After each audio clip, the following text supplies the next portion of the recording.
Ini saya belum minta duduk loh, kok udah pada duduk ya. Ya, saya ngerti.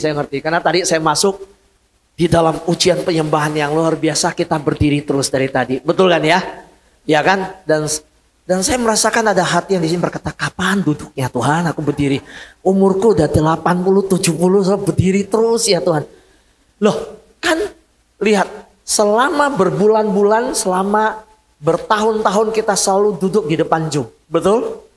Nah ini berdiri seminggu sekali enggak apa-apa kan? Betul? Ya saya juga sekarang berdiri Bapak Ibu duduk. Betul kan? Nah sekarang saya mau tanya. Mau bareng-bareng dengan firman Tuhan berdiri sama saya? Boleh tepuk tangan buat para pemusik semua. WL, dahsyat puji Tuhan. Terima kasih untuk pujian yang sangat memberkati.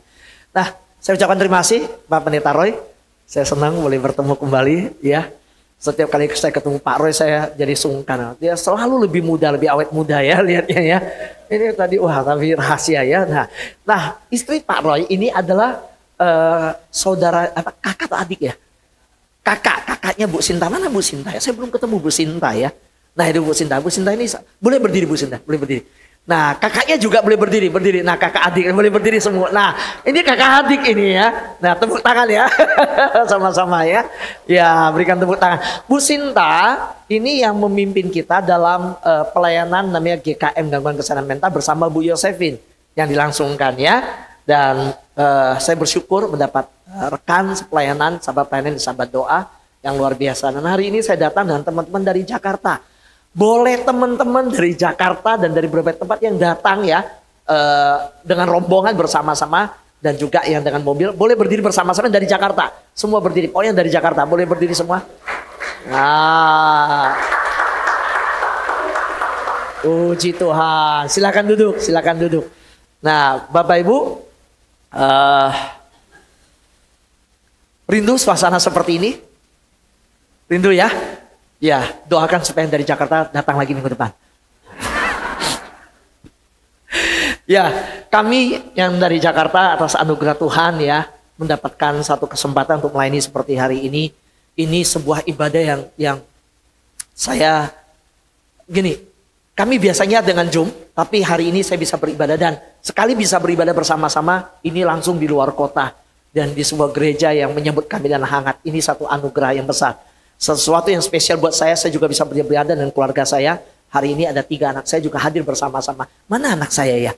Karena tadi saya nanya, jangan sampai mereka tidak ada. Boleh berdiri anak-anak muda, ayo. Nah itu anak saya, silakan ya. Terima kasih, Papa seneng ya bisa beribadah sana. Karena selama ini bisa bedanya. Walaupun saya di gereja lokal kadang-kadang, karena istri saya di sekolah minggu, saya di umum. Kami nggak sama-sama. Dan hari ini kami duduk bersama-sama, satu ruangan sama. Ini anugerah Tuhan. Bisa bersama keluarga, sukacita loh, amin. Iya kan, betul kan? Nah hari ini kita bersama-sama merenungkan satu bagian firman Tuhan, Victory Through Kingdom Synergy. Mari kita sama-sama melihat Keluaran pasal 17 ayat 8 sampai 17. Keluaran pasal 17 ya. Kemenangan melalui kolaborasi kerajaan di dalam kerajaan Allah ya.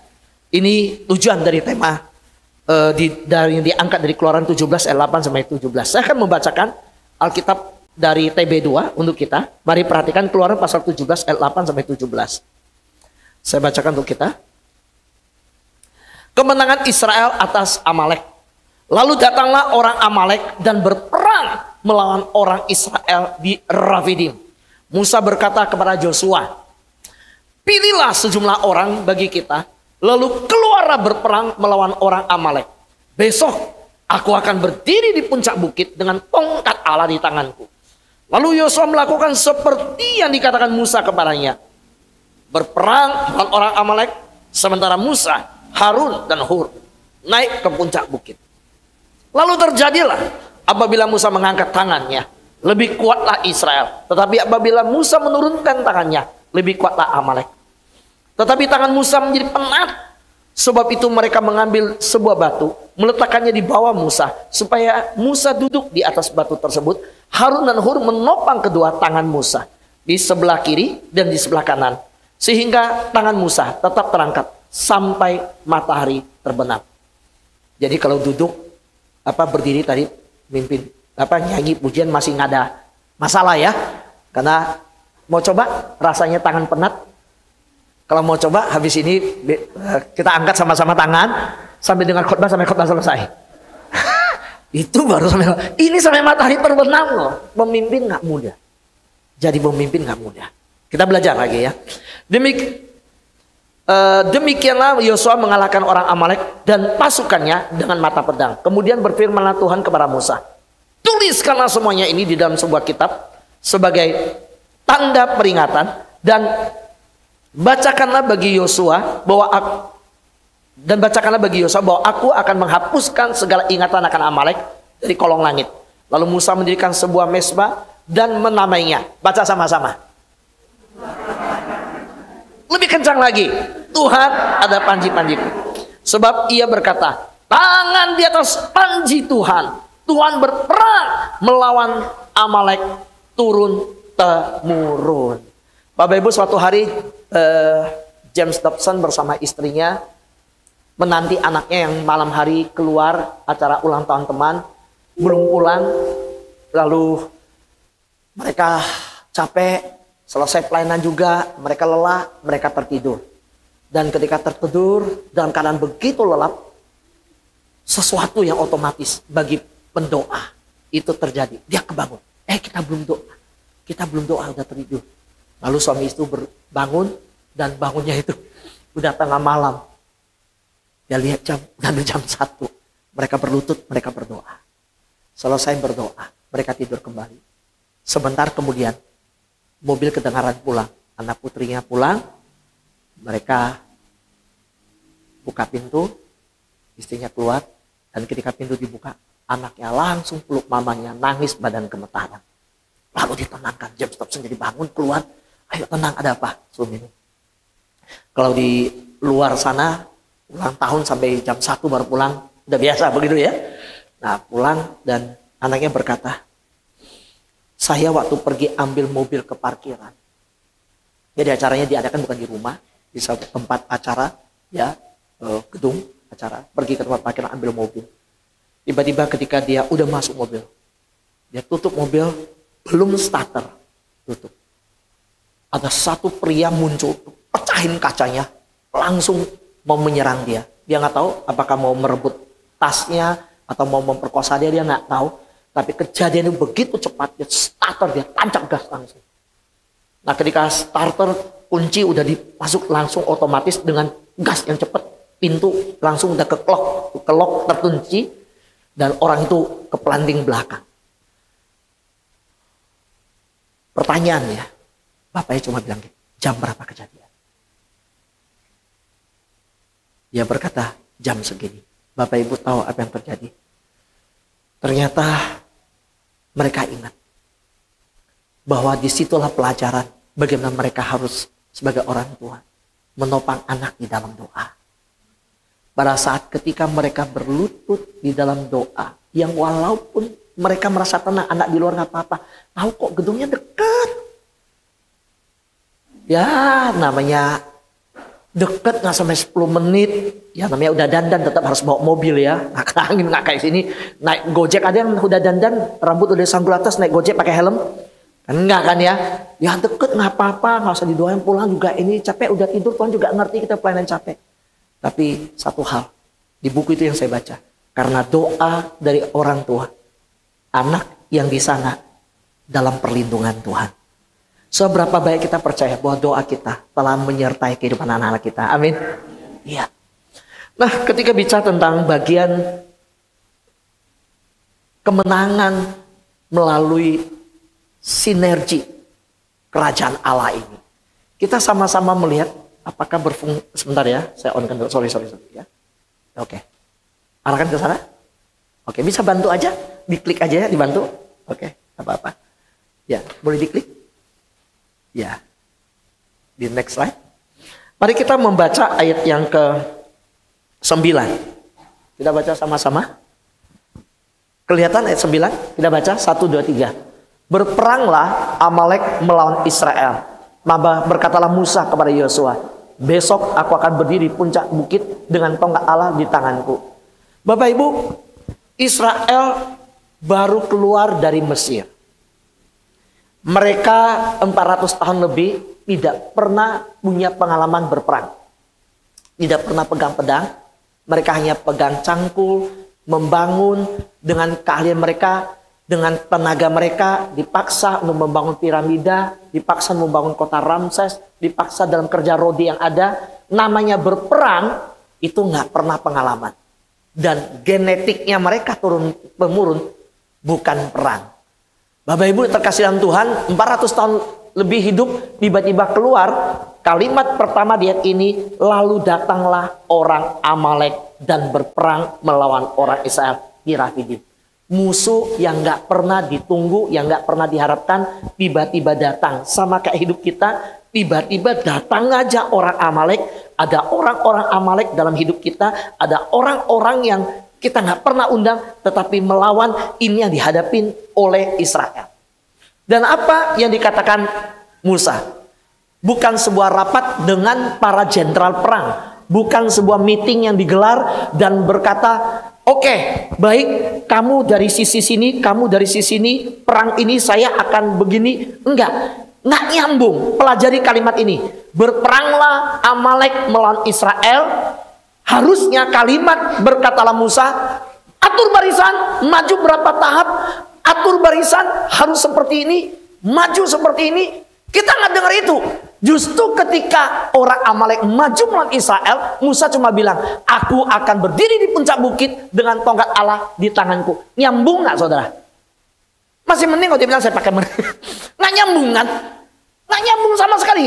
Saudara lihat, Musa berdiri di atas bukit dengan tangan terangkat, dikatakan Yosua sementara berperang di lembah. Ada 4 tokoh, Yosua, Musa, Harun, dan Hur. Nah, mari kita lihat slide selanjutnya. Ketika saya membaca bagian ini, kita menemukan bahwa pertempuran yang begitu nyata terjadi. Yosua bisa bilang dong, enak aja Musa, saya yang bertempur menghadapi musuh di medan perang, dianya naik ke bukit, cuma ngangkat tangan. Ya sama-sama dong. Yang terbunuh siapa? Yang dibawa, betul kan ya? Musa cuma bilang, kamu maju, kamu pimpin pasukan, hadapin musuh di medan perang. Yosua ini taat luar biasa. Soalnya Yosua ini luar biasa. Apa itu taat? Jalanin dulu, ngerti belakangan. Ulangi lagi. Jalanin dulu, ngerti. Saudara, kalau saya ingat waktu buku itu dibuat ya, saya mendengar bagaimana hal-hal yang ya nggak perlu, ini sulit, segala macam, ada banyak hal. Tapi ketika semalam pada waktu gunting pita, saya cuma ingat satu hal. Ini belum selesai. Pulang dari acara yang ada, salah satu ibu berkata ke saya, Pak, saya mau buku itu untuk dikirim ke hamba-hamba Tuhan di Toraja. Di situ saya melihat konfirmasi Tuhan. Buku itu bukan selesai di semalam launching. Buku itu bukan berbicara tentang sahabat doa. Buku itu berbicara Tuhan mau memberkati hamba-hamba Tuhan di daerah. Amin. Boleh tepuk tangan bagi Tuhan kita. Itu cara Tuhan. Saudaraku yang terkasih Tuhan, Yosua taat. Saudara, pertempur, kita melihat dalam kisah ini pertempuran begitu nyata di depan. Tapi jangan lupa, pertempuran tidak akan pernah dimenangkan tanpa dukungan rohani. Saudara, dukungan rohaninya apa? Kemenangan tidak hanya ditentukan kekuatan pedang, melainkan dukungan rohani di atas bukit. Betul? Ingat, kemenangan tidak hanya ditentukan oleh kekuatan pedang. Yosua bisa memimpin perang, Yosua bisa menghadapi musuh dengan pedang, tapi tidak akan pernah bisa menang kalau tidak ada dukungan rohani dari atas bukit. Karena itu saya katakan, doa di bukit menopang strategi di lembah. Lembah boleh ada strategi, tapi kalau bukit tidak ada doa, akan sia-sia. Katakan amin. Karena itu penting Bapak Ibu. Ketika anakmu buka usaha, ketika keluarga kita, anak kita akan studi, ujian, ketika akan ada sesuatu yang dikerjakan, jangan lupa harus ada doa di bukit. Katakan ada doa di bukit. Yang masih muda jangan lupa ceritakan pergumulanmu ke orang tuamu. Beritahu saya ada begini. Termasuk dalam hal pacaran, kasih tahu. Doakan ada satu cowok yang suka sama saya. Betul? Halo anak muda yang misem-misem itu gimana? Saudara, Yosua taat. Yosua mengerti pentingnya doa di bukit. Tidak ada protes dari mulutnya keluar. Dia bilang, ya mana aja. Sudah itu ngajak Harun dan Hur. Terus kita yang maju ke depan. Berat ini peperangan. Saudara, Musa bukan berkata, mulai sekarang kumpulkan semua besi, tempa semua besi, ayo siapkan pedang, siapkan perisai, ayo mari kita suruh rapat. Enggak, Musa cuma bilang, lu maju aja, gua naik ke atas bukit. Yosua bisa dong sama prajurit lain katakan, terus lu ngapain di atas? Enggak, tapi Yosua taat. Saudaraku yang terkasih dalam Tuhan, sekali lagi kita melihat, boleh next slide. Ada peran yang berbeda di dalam kisah ini. Peran di situ di mana di ayat yang ke-9 dikatakan Musa berkata kepada Yosua, pilihlah sejumlah orang bagi kita, lalu keluarlah berperang melawan orang Amalek. Besok aku akan berdiri di puncak bukit dengan tongkat Allah di tanganku. Ayat ke-10. Lalu Yosua melakukan seperti yang dikatakan Musa kepadanya dan berperang melawan orang Amalek. Di dalam bagian ini kita melihat peran yang berbeda. Ada pejuang di lapangan, tapi ada pendoa di bukit. Amin. Iya, semua peran beda loh. Saudara, acara semalam saya sangat diberkati melihat baik dan lancar berjalan. Terima kasih Pak Roy dan istri juga hadir. Dan bagi saya, sampai detik saat ini pun, walaupun mobil tidak bisa berhenti di depan gereja dan turunkan, penyeberangan tadi membuat saya deg-degan. Saya lihat, Tuhan, ini orang tua. Mobil lari, mobil kencang marah.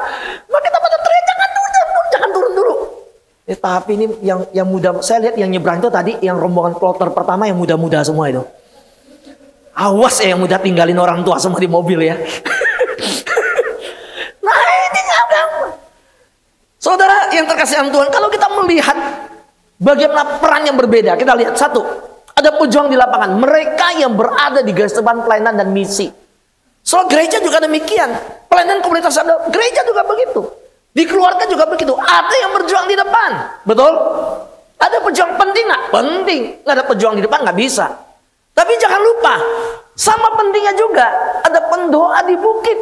Mereka mendukung melalui doa dengan dukungan rohani. Jadi ketika bicara tentang hari ini, di mana kita bisa ada di tempat ini, karena ada Bu Sinta yang menghubungi Pak Roy, ada Pak Fu datang. Oh ya, ada jadwal yang ada dikasihkan. Saudara, hari ini semua bisa ada di sini, lalu ada pengaturan semuanya. Saya percaya karena kita semua bersinergi, berkolaborasi dengan satu kesadaran bahwa kita tidak bisa bekerja sendiri. Amin. Yuk sama-sama kanan. Sinergi pelayanan dimulai dari kesadaran bahwa kita tidak bisa. Nggak bisa. Nggak bisa. So bus yang dari Jakarta bisa sampai, yang dari Lampung bisa ke Jakarta ikut ke sini, yang dari Jember. Mana lagi? Dari mana-mana. Itu bisa terjadi hari ini pelayanan. Dan sekarang berlangsung. Karena apa? Karena dimulai dari satu kesadaran. Saya nggak bisa bekerja sendiri. Yuk katakan, saya butuh kamu. Coba bilang itu, saya perlu kamu. Saya nggak bisa sendiri. Loh, yang masih single ini kesempatan ngomong. Yang masih single, saya butuh kamu. Saya nggak bisa sendiri bilang. Jadi kalau ke gereja, ada cowok yang ganteng, ada yang cantik. Di gereja, lebih baik ketemu di gereja pasaran daripada ketemu di diskot. Betul kan ya? Terus pendeta bilang, kasih tahu kanan kiri saya butuh kamu. Itu kesempatan. Saya butuh kamu. Waduh. Minggu depan pasti dia cari kursi duduk di samping kamu. Lanjut ya, jangan tegang ya. Nah, kita lihat. Selanjutnya dari bagian ini. Next slide. Selain peran yang berbeda, ada satu hal yang diungkapkan di sini. Di mana dikatakan terjadilah bagaimana Musa ketika mengangkat tangan lebih kuat Israel, tapi ketika Musa menurunkan tangan lebih kuat Amalek. Ada yang namanya tangan yang terangkat di dalam konteks ini. Di ayat yang ke-11 dikatakan yang barusan saya baca, selama Musa mengangkat tangannya, kita baca sama-sama 1, 2, 3. Selama Musa mengangkat tangannya, menanglah Israel. Tapi jika ia menurunkan tangannya, kalah Israel. Wah, ini mencengangkan saya. Ternyata kemenangan perang yang di sana ditentukan yang di atas bukit. Bukan dari jumlah pedang, bukan strategi, bukan jumlah tentara, bukan kekuatan, bukan apapun juga. Nah, hari ini saya ingin kita membongkar rahasia ini bersama-sama. Bagaimana kemenangan itu terjadi. Tangan yang terangkat. Apa maknanya tangan yang terangkat? Itu berbicara tentang simbol ketergantungan. Ketika kita mengangkat tangan, melihat Musa mengangkat tangan, itu sebuah pengajaran bahwa ketergantungan total kepada Tuhan. Amin. Selama mungkin hari-hari yang kita lalui, kita sering melihat bahwa kita nggak sanggup, kita lalui, kita nggak mampu. Sampai kita give up. Iya, Tuhan ngajar kita sampai mendesak kita di titik yang kita nggak bisa apa-apa sampai kita angkat tangan. Tapi justru saya sering melihat yang angkat tangan demikian justru mengalami Tuhan turun tangan menolong. Soal kekuatan spiritual, tangan yang terangkat menentukan kemenangan. Itu bicara kok bisa? Kok bisa tangan terangkat mengalami kemenangan spiritual? Karena ini bicara kekuatan spiritual. Tangan yang terangkat itu bicara kekuatan spiritual. Kemenangan rohani bukan soal banyaknya tenaga, tetapi soal ketaatan, ketekunan bersandar pada Tuhan. Dan Musa diam aja. Musa hanya percaya. Musa hanya angkat tangan. Hatinya berkata. Mungkin Musa berkata, berkati umatmu menang. Tuhan menangkan umatmu. Tuhan berikan kemenangan kepada umatmu. Dia hanya mengangkat tangan. Sebagai tanda, Tuhan, aku mewakili seluruh umatmu. Kami gak sanggup memenangkan peperangan. Ini perang yang pertama sejak kami keluar dari Mesir. Tuhan, ini perang pertama yang kami gak cukup pedang. Tuhan, kami ini perang pertama kami gak mampu. Mungkin hari ini sebagai orang tua kita berkata, Tuhan, saya gak pernah punya pengalaman ini. Tuhan, aku gak cukup pintar untuk mengasuh, membesarkan. Tuhan, aku gak cukup mampu untuk membimbing. Tuhan, aku gak cukup sanggup menangani usaha ini. Tuhan, aku gak cukup bisa untuk ini. Tuhan, Kau turun tangan tolong aku. Saya percaya. Seringkali kemenangan itu terjadi dimulai dari kekuatan spiritual yang dialirkan. Dan tahu kekuatan spiritual itu dialirkan ketika tangan ini memohon kepada yang di atas dan terangkat. Amin. Ya. Nah, apa artinya bagi kita di dalam pelayanan? Mari kita lihat next slide. Saya melihat sebuah aplikasi dari tangan yang terangkat ketika bicara tentang pelayanan dan doa. Saudara, pelayanan ingat tidak hanya butuh strategi. Enggak.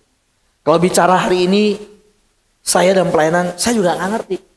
Ada yang bilang, Pak, bukunya kan Bapak launching aja bagi gratis. Udah Pak, dijual aja, saya masukin ke media sosial. Bikin begini-begini, dijual di Instagram, dijual gini. Saya bilang, oh ya terima kasih. Sampai hari ini saya belum hubungin orangnya. Mau dibantu. Tapi saya bilang, nanti dulu deh, doa dulu. Pak, biar begini-begini.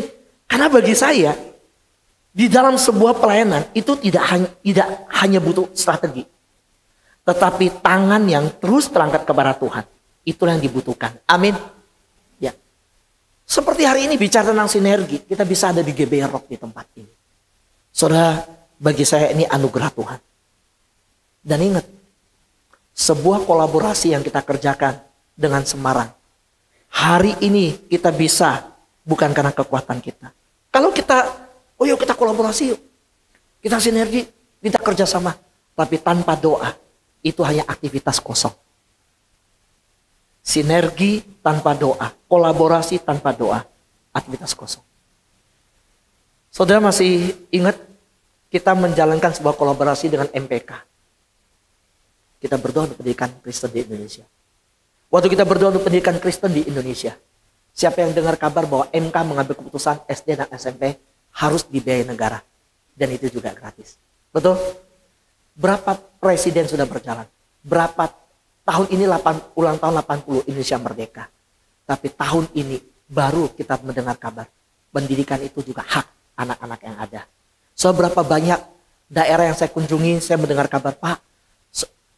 Jemaatnya bilang, Pak, gereja saya punya sekolah. Saya tahu. Saya bukan gak cinta gereja saya. Saya sekolahkan anak saya ke sana, negeri. Karena sana nggak bayar. Saya sih sayang gereja saya. Saya tahu gereja saya punya sekolah. Tapi sekolahkan anak saya di sini. Walaupun murah. Udah murah loh, saya tahu. Gereja bangun sekolah, itu murah banget. Tapi nggak bisa hidup. Kenapa? Karena sekolah negeri gratis. Ya dia pilih sana. Nah saudara, ketika kita mulai berdoa untuk pendidikan Kristen di Indonesia. Apa yang terjadi? Kita mendengar MK ketuk palu. SD, SMP, wajib gratis. dibiayai pemerintah. Boleh tepuk tangan bagi Tuhan kita. Waktu saya dengar kabar itu, waktu saya baca, langsung Tuhan ingatkan. Kan kamu berdoa ya pagi bersama sahabat doa. Dan saudara percaya, saya yakin ini jawaban doa Tuhan untuk kita. Amin. Tuhan jawab doa. Nah, mari kita lihat bagaimana pelayanan dan doa ketika bicara tentang kisah di kemenangan Israel melawan Amalek ini.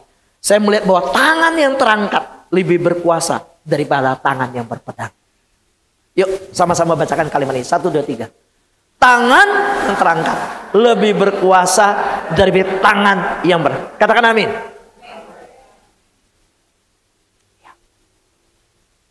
Jujur saya bilang, Tuhan, saya butuh kekuatan pertolongan Tuhan untuk diingatkan akan hal ini.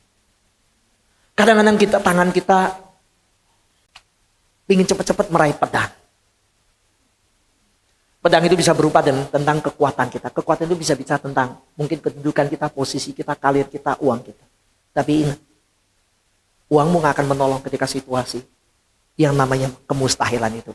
Kecuali doa yang menopang kita. Amin. Ketika kita meraih tangan yang berkuasa, oh aku punya kuasa, aku punya ini. Saudara, enggak. Tangan yang terangkat jauh lebih berkuasa daripada tangan yang berpedang. Amin. Coba kita tanya, apa sih pedang yang kita andalkan? Seringkah kita mengandalkan koneksi kita, relasi kita, kemampuan kita, karir kita? Enggak. Kalau Tuhan menjentikan begini, selesai. Tapi yang Tuhan ajarkan, tangan yang terangkat lebih berkuasa daripada tangan yang berpedang. Amin. Next slide. Tetapi tangan itu lelah. Saya bacakan untuk kita selanjutnya. Ayat dikatakan, tetapi tangan Musa menjadi penat. Sebab itu mereka mengambil sebuah batu, meletakkannya di bawah Musa supaya Musa duduk di atasnya. Harun dan Hur menopang kedua tangannya di sebelah kiri dan di sebelah kanan, sehingga tangannya tetap terangkat sampai matahari terbenam. Saudara, ayat 12 ini dikatakan ketika tangan Musa letih, Harun dan Hur menopangnya. Saya belajar satu hal dari ini. Pemimpin juga manusia. Saudara, Musa sebagai pemimpin besar, tapi dia juga tetap manusia biasa yang tangannya bisa lelah. Musa membutuhkan Harun dan Hur. Tapi ingat, di dalam bagian ini ada satu catatan yang begitu menarik. Harun dan Hur tidak menggantikan Musa, tetapi memperkuat dan menopang Musa. So mari kita ingat peran kita masing-masing. Ada Yosua yang berperang, ada Harun dan Hur yang menopang, ada Musa yang mengangkat tangan. Saudara, jangan keluar dari panggilan kita. Jangan keluar dari jalur yang Tuhan tetapkan. Saudara, Tuhan kalau tetapkan Harun dan Hur untuk menopang, topang aja.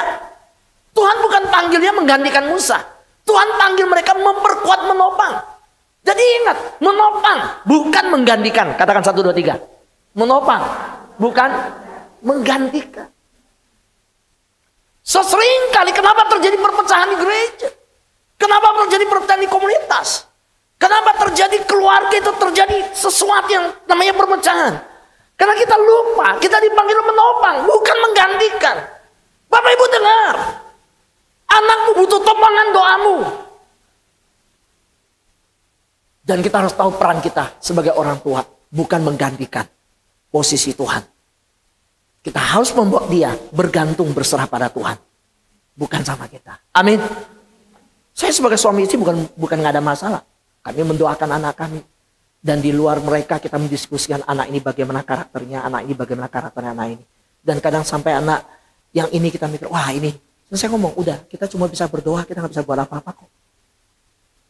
Betul? Ada keadaan di mana kita, jangan lupa bagian kita itu menopang. Ada banyak orang tua yang mencoba menggantikan pergumulan anak mereka, merebut nilai perjuangan anak mereka. Saking sayangnya kepada anak, saya ketemu ada anak yang nggak bisa berdiri tegak karena orang tuanya mengambil nilai perjuangan mereka. Ingat orang tua, Tuhan tempatkan anak untuk kita sebagai titipan dari Tuhan. Dan Tuhan panggil kita untuk menopang mereka. Pada saat tertentu, Tuhan ajarkan kita tidak boleh mengambil beban yang memang Tuhan latih mereka untuk mengaluinya. Udah, Musa. Udah turun, saya aja. Saya angkat tangan. Itu dong ide cemerlang gak? Harun, lu bisa berapa jam? Harun sama itu diskusi lagi ngangkat tangannya. Lu bisa berapa jam? Wah 1 jam deh. Ya lu 1 jam, gue 1 jam. Musa, mundur deh kita. Enggak begitu. Betul kan? Enggak. Saudara, inilah yang sering terjadi. Di mana kita lupa bahwa ketika tangan yang penat itu, sinergi menjadi kunci, kolaborasi menjadi kunci. Kadang pasangan kita lelah, istri kita lelah. Suami dipanggil untuk masuk ke bagian itu. Kadang suami lelah, istri dipanggil untuk masuk ke bagian itu. Bukan saling menyalahkan, tapi saling sinergi. Bukan menyalahkan, kamu salah sih besarin anak kamu. Saya juga mengalami pengalaman itu. Saudara, tetapi Tuhan mengajarkan, ayo. Saudara, keluarga di mana pasangan bisa bersinergi untuk membesarkan anak. Saya percaya anak itu akan melihat teladan tersebut. Amin. Ya. Wah salah sih kamu, salah. Kalau salah, anaknya nanti bentuk keluarga, dia akan salahin pasangannya juga, salah-salahan. Betul? Ya. Next slide. Kalau begitu, apa hubungannya secara rohani untuk kita belajar hari ini? Di dalam keberadaan kita di GBI Rock ini. Soal hari ini kolaborasi terjadi. Di sini ada dari berbagai, ada teman-teman dari Katolik, boleh angkat tangan? Teman-teman yang dari Katolik, boleh angkat tangan yang ibadah hari ini? STFKK yang Katolik? Katolik, betul teman. Tapi kita di Sabat Doa seperti keluarga, betul ya? Kita menyambut. Soal kalau tidak ada seperti ini, teman-teman di Katolik nggak ada pengalaman untuk masuk sebuah gereja GBI, betul kan ya? Ada jadi gereja Kristen Karo, Mami Sofi, betul ya? Dan ini pembina dari seluruh gereja yang ada di sana, Jabodetabek pembinanya. Kalau tidak ada kebersamaan kolaborasi seperti ini, Mami Sofi nggak pernah melangkah masuk ke gereja GBI. Tapi baru kali ini punya pengalaman. Karena apa? Karena kita kolaborasi. Betul? Kolaborasi ini ada dari Abah Love, ada dari Gebis, Abah Tuhan Gebis. Ada dari mana lagi? Ada dari berbagai tempat. Ada dari GMS juga. Boleh nggak masuk? Nggak bilang, oh saya gereja paling bagus. Gereja kita nggak boleh masuk yang lain. Enggak. Ya saya nggak tahu dikasih masuk nggak masuk. Bilang aja Pak Fu yang ngajak masuk. Nah, gitu aja ya. Kalau pulang ini, kenapa kamu ini masuk gereja sana? Bilang, cari aja Pak Fu yang ngajak masuk. Dan saya siap bertanggung jawab. Karena saya percaya ketika kita datang ke hadapan Tuhan masuk surga. Tuhan nggak tanya, kamu GBI mana? Tuhan nggak tanya, kamu dari gereja mana? Enggak. Yang Tuhan tanya, apakah kamu menerima darah Kristus, kematian Kristus, menerima Yesus sebagai juru selamat dan Tuhan atas hidupmu. Amin. Amin. Ada Katolik nggak di surga? Ada. Ada Kristen HKBP nggak? Ya ada.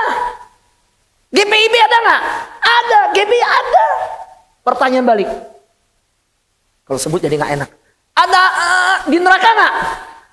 Ada, saya isi sendiri. Ada yang sinode ini di neraka nggak? Ada nggak? Ya ada. Karena itu yuk kita belajar bersama-sama. Setiap pemimpin rohani perlu tim yang menopang, bukan menghakimi saat lelah. Gini, ketika kita balik ke cerita Musa. Tadi kami ngobrol, saya senang Pak Roy sebagai senior menasihati saya. Pak Fu, jangan terlalu capek Pak Fu. Pak Roy udah mau menuju ke 60, saya baru masuk 50 tahun ini. Dan bagi saya itu satu nasihat yang lahir dari hati, saya terima. Saya bersyukur, Pak, jaga kesehatan Pak.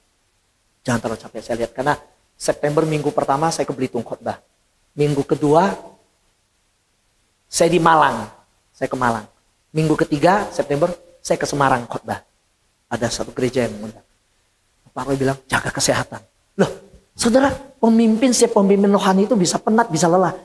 Tetapi kalau kita punya tim yang menopang, bukan menghakimi, kita akan menjadi kuat. Amin. Saya ucapkan terima kasih untuk setiap topangan yang kita berikan, termasuk gembala saudara. Termasuk pemimpin saudara di tempat ini. Pemimpinku, gembala, pemimpin di bidang musik, pemimpin. Yuk, ketika pemimpin kita mengalami pergumulan, jadilah tim pendukung, bukan penghakim. Saudara, jadilah tim penopang, bukan menghakimi saat lelah. Dan kita perlu kerjasama, bukan kompetisi. Ingat, kadang di gereja banyak cerita yang unik. Saya ketemu banyak kisah yang ada. Saya pernah diceritakan Bagaimana seorang majelis berkata, waktu saya jadi majelis, saya jadi ketua majelis, pernah ada majelis lain lagi rapat, dia buka sepatu, dia mau lempar saya pakai sepatu. Saya dengar. Saya berani ceritakan ini, tapi saya nggak boleh sebut nama gereja. Kan gitu kan? Dengar. Saudara, kita harus berkolaborasi, bukan kompetisi. Masa di depan gereja orang bagian brosur, datangnya ke gereja saya, itu juga nggak etis. Ada Bapak Ibu, ada. Keluar gereja, di depannya dikasih brosur. Datangnya ke gereja saya, nah itu juga jangan. Saudara, kita dipanggil kolaborasi, bukan kompetisi. Yuk katakan kalimat ini, 1, 2, 3. Yang terjadi. Dalam misi, dalam pelayanan, dalam komunitas doa, sinergi kolaborasi terjadi ketika kita saling mengangkat, bukan saling bersaing. Amin. Iya. Bu Sinta bilang saya, Pak Bu, boleh nggak saya ajak Pendeta Jeffrey untuk ini? Itu saya ngajak lembaga Caumi ya namanya ya, untuk ini. Saya bilang boleh. Selasa malam itu hakmu. Saya hanya menjadi connecting. Saya dukung kamu sepenuhnya. Ayo cari kolaborasi, sama-sama kerja. Mengapa? Karena kalau sebagai pemimpin tidak mengajarkan itu, saya bukan sedang membangun kerajaan Allah. Saya membangun kerajaan sendiri. Dan Tuhan yang menilai. Bahkan mungkin Bapak Ibu nggak menilai, tapi Tuhan bisa tahu. Buat apa saya lakukan semua ini lelah-lelah, akhirnya saya ditolak oleh Tuhan. Saya nggak mau. Saya nggak mau. Saudara, kerajaan Allah dibangun bukan oleh yang terkuat. Saudara, saya mau sampaikan ini untuk siapapun yang nanti mendengar rekaman ini. Hari ini kamu boleh menjadi sinode yang terkuat. Hari ini kamu boleh menjadi hamba yang paling besar. Yang luar biasa dipakai. Engkau boleh menjadi orang yang luar biasa terkenal. Engkau populer. Engkau menjadi gereja yang luar biasa. Komunitas luar biasa. Tapi ingat, kerajaan Allah dibangun bukan oleh yang terkuat. Tetapi oleh mereka yang saling menopang. Amin. Next slide. Bapak Ibu yang terkasih dalam Tuhan. Mari kita lihat kemenangan yang terjadi. Ayat selanjutnya dikatakan, demikianlah Yosua mengalahkan orang Amalek dan pasukannya dengan mata pedang. Ayat 13. Ya, demikianlah Yosua mengalahkan. Bapak Ibu terkasih dalam Tuhan. Pada bagian inilah kita melihat bersama-sama bagaimana kemenangan yang diraih oleh Yosua bukan hasil kerja pribadi dia. Bukan. Tetapi buah dari kolaborasi rohani dan jasmani. Yang rohani di atas bukit, yang jasmani berperang di lembah. Di balik kemenangan besar yang Yosua tuai bersama pasukannya, ada kesatuan hati dan tugasnya dijalankan bersama-sama. Amin. Ya. Soalnya ini kalau bicara tentang kolaborasi, inilah menjadi patokan bagian yang saya pegang tentang Yosua, Harun, Hur, dan Musa. Dan saya berdoa di gereja Tuhan di tempat ini, di komunitas sahabat doa, bahkan saya berdoa di gereja Tuhan di Indonesia. Ayo gereja, jangan bikin malu nama Tuhan di Indonesia. Kok sama-sama Kristen, sama-sama gereja kok bersaing? Saudara, kita itu saling menguatkan. Tugas kita memang beda. Saya mau tanya, tujuan kita sama gak sih? Sama gak? Sama. Sama kok. Mau dari, ini kan dari berbagai komunitas saya, itu dari berbagai gereja. Tugas kita memang beda, tapi tujuan kita satu. Apa tujuannya? Kerajaanmu datanglah, kehendakmu jadilah, di bumi seperti di surga. Kerajaan Allah itu ditegakkan mana? Di bumi. Tapi hari-hari ini begitu banyak gereja, begitu banyak pelayanan yang menancapkan kerajaannya. Bukan kerajaan Allah. Hati-hati. Hati-hati. Tuhan panggil untuk tegakkan kerajaan Allah di dalam pelayanan kita. Bukan pelayanan kita ditancapkan di bumi. Seperti menara Babel. Saudara, yang kita tampilkan adalah Allah yang terlihat. Bukan kita yang dilihat. Amin. Yohanes berkata, biarlah ia makin besar dan aku makin berkurang. Dia makin bertambah, aku makin berkurang. Artinya dia yang terlihat, bukan aku yang terlihat. Amin. Ini yang Tuhan. Mari kita lihat kesimpulan dari Musa dalam peperangan bersama dengan Yosua, Harun, dan Hur melawan Amalek. Kemudian firman Tuhan ayat 14, kemudian firman Tuhan berkata kepada Musa, tuliskanlah semua itu dalam sebuah kitab sebagai tanda peringatan dan bacakanlah bagi Yosua bahwa aku akan menghapuskan segala ingatan akan Amalek dari kolong langit. Lalu Musa mendirikan sebuah mezbah dan menamainya Tuhanlah panji-panjiku. Bapak Ibu terkasih dalam Tuhan, akhirnya Yosua mengalahkan Amalek. Dan ingat, next slide. Dan ingat, 3 hal. 1, doa dan tinggalkan. 2, menanggung kelemahan. 3, untuk kemuliaan Tuhan.